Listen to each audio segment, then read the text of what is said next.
Welcome, everybody. Those of you that have been with us on second day Rosh HaShanah know that Rabbi Artson and I conduct a dialogue. Rabbi Artson, my colleague and friend who runs the service in Barad Hall, but since we're obviously not there, or in the main sanctuary for that matter, we're doing it virtually. And we decided to take a classical idea as opposed to talking about the pandemic or politics or any of those things. And that is to just ask about forgiveness. How does one forgive when someone hurts you, especially if it's a real hurt or a lasting hurt? And so, Rabbi Artson, I think I will start off by asking, what is it like to forgive? What does it feel like? So I will say for me, it's always been a challenge because in the general Christian culture, there's a sense that you forgive preemptively. And that there's something wrong with you if you harbor anger or you can't forgive. I've always thought there's deep wisdom in Judaism's teaching that you have to forgive people, but only after they sincerely repent and only after they apologize and make it right. I think there's some depth to that notion that this isn't one-sided and this isn't largesse. This is something that you earn in a relationship and you have to earn that forgiveness. But what about the people who don't? Right? And so the issue I think that I'd love to hear your thoughts on too is, what about the way we give these people real estate in our hearts? Because we're the one that's holding on to the anger. We're the one that's remembering a hurt from last year or 5 years ago or 30 years ago. And we're the ones that keep revisiting it. They, for all we know, have moved on in their lives. So for me, the key part of forgiveness is what it does for the victim, for the person who's been wronged, to be able to say, I'm not giving you internal space anymore. You don't get here. I have a pet theory about this. About why it's so hard to forgive. I think one of the reasons, maybe the main reason why it's so hard to forgive someone is because when someone has done you wrong, you, in a weird way, win. You win the moral competition. Mm-hmm. I'm better than that person. And to really forgive, not just to sort of forgive, but to really forgive is to say, I no longer think of myself as better than this person. This is not the person who I'm nice enough to say you're forgiven, but we all know what you did to me and I'm really better than you. But actually we're back on the same moral plane. And that's very hard to do when somebody has hurt you. There's an old phrase about burying the hatchet, but as a comedian once said, nobody ever forgets where they buried the hatchet. And so there is this sense that, I may say that I forgive you, but I'm really, I just want you to know that the thing that you did to hurt me, it's okay. It's all right. All right. So that's proof positive, just in case any of you are listening, looking for it, that Rabbi Wolpe is a much greater saint than I am. How so? I would think that part of what the challenge of forgiveness is we want to see the SOB punished. Oh, there's that too. Yeah, I forgot that part. Sorry, that's my background. No, I don't. Right. Exactly. You're above all of that. I get that. Yeah. But for us lesser mortals, there's a sense that if I forgive that person, then they're not going to get their just punishment. The whole book of Jonah, which we're going to read soon enough, is all about Jonah saying, God, I don't want to go tell the Ninevites to repent because they're awful and you're going to forgive them. And then there'll be no consequences and they get away with it. Right? And I think that's part of the challenge. And this is built into us from very young. I mean, it's part of human nature. We know that kids have an intrinsic sense of fairness. In fact, even in babies, they've done studies where, for example, they'll have two puppets and one treats the other badly and kids react to the bad puppet differently than they do to the good puppet. Yes. So there is that, absolutely, there is that sense that the other person should get their just desserts. But I also am attracted by the idea that if you can forgive, you have released yourself. Yes. That to wish, to hope for vengeance, as I've heard it in several people's names, but I first heard it in Annie Lamott's name. The writer is to swallow rat poison and wish someone else would die. In other words, that's exactly right. It hurts you, but it doesn't hurt them. That's right. So being able to forgive, even in the absence of apology, even in the absence of contrition on their part, it's really about releasing yourself and being able to move forward. And how do you do that? Like, do you have any advice? It's Rosh HaShanah. How do we do it? So I've done it fairly well once. I had once I want to tell you a story about a different one, because I have a case where someone apologized 30 years later. Wow. Remarkable story. But this case, I had a close relative who was pretty abusive throughout my childhood and teen years, and has never apologized. Never. I think to this day doesn't know that they did anything outrageous. Right. And for me, at some point, it was about this person's no longer actively in my life. And so I can spend time chewing how abusive they were and how terrible. But that's my life. Like, I'm giving them more time. It's bad enough they had those years. So I just resolved to wish them well. And there's, there are techniques from Buddhism, from Hasidic meditation, where you actually sit and you wish well on the person. And you do that until it comes from a real place, so it's not like, oh yes, I really bless you. It's got to be deep. And I knew I had done something, because the last time I actually ran into this person, which is not often, I was really able to be my current self with them. I wasn't thrown back into that younger victim. I was me, living a wonderful life and being able to meet them in that fullness. And that, I think, is the transition is, can you not be thrown back into the older self, the one who was hurt? Mm-hmm. And I'm curious, the 30-year story that you mentioned. So my kids know of this guy from my school and grade school who they know only as Bully. I never told him his name. And he used to beat me up every single day at school. I know that's hard to believe because I give such a macho impression. Exactly. I can't imagine. No, but so he used to pound me every afternoon during physical education for 2 years. I was black and blue on my entire arm.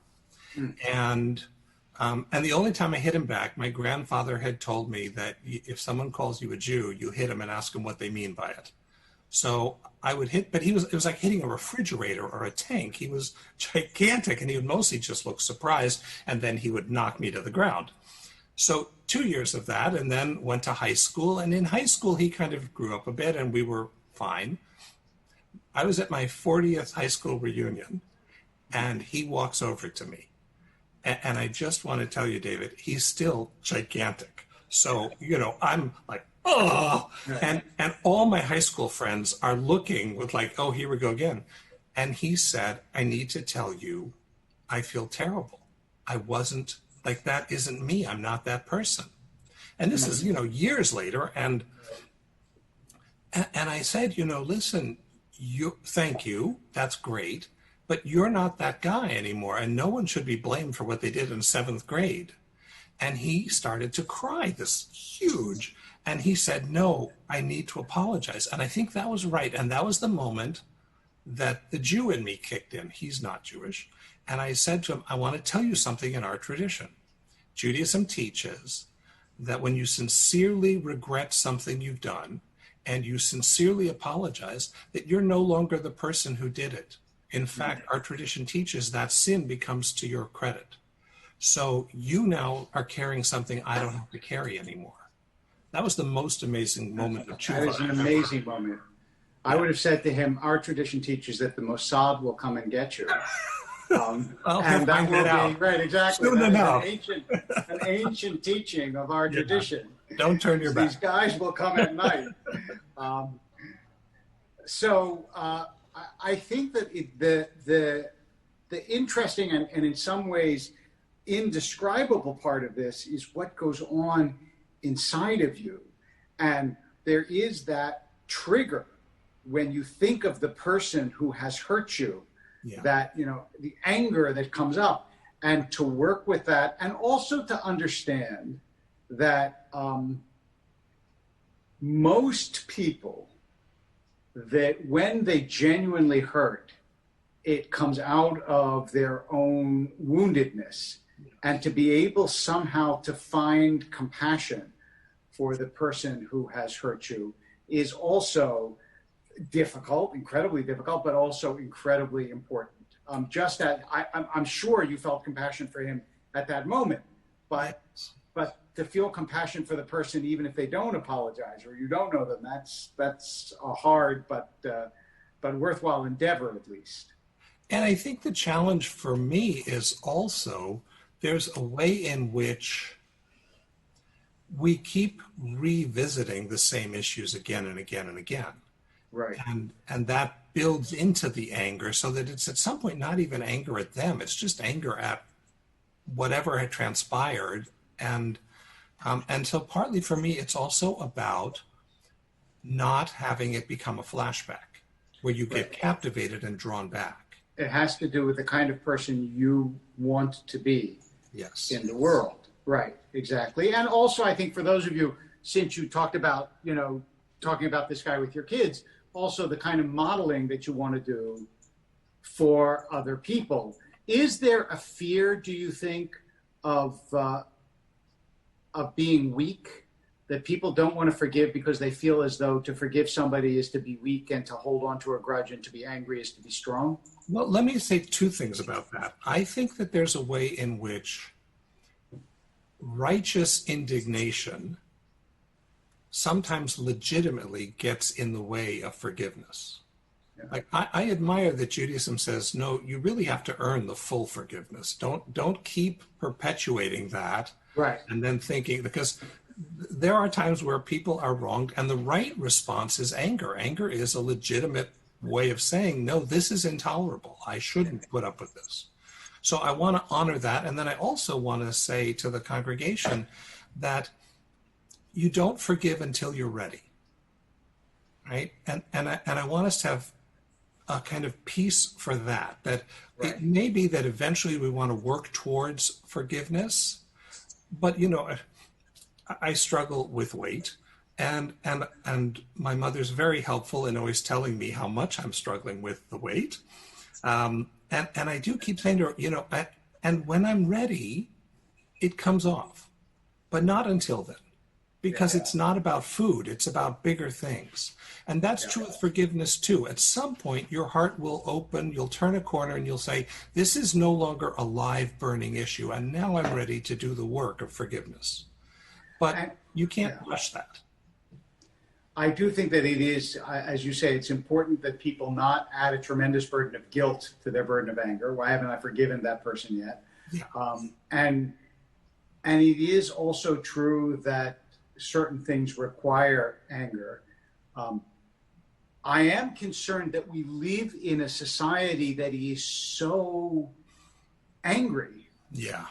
That I would rather err on the side of telling people to be less angry, because there's so much telling them you should be angry about this and you should be angry about that.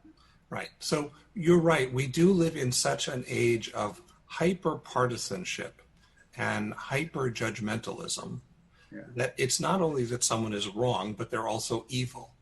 And that seems to be everywhere.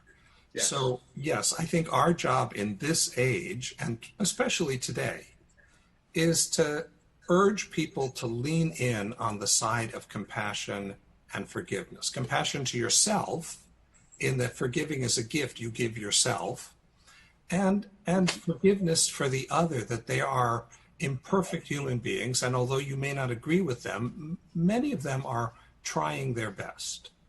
So I'm glad that we brought it around to oneself. I think that that's a nice way to talk about as we come to the closing minutes of this, is that even people who can forgive others sometimes can't forgive themselves, because they did something that they regret, that has consequences, they hurt people they love, and I think we all hurt people we loved in different ways at different times. Yeah. And sometimes it's really hard to say, I'm not going to beat myself up about this anymore because I know that I'm just a person.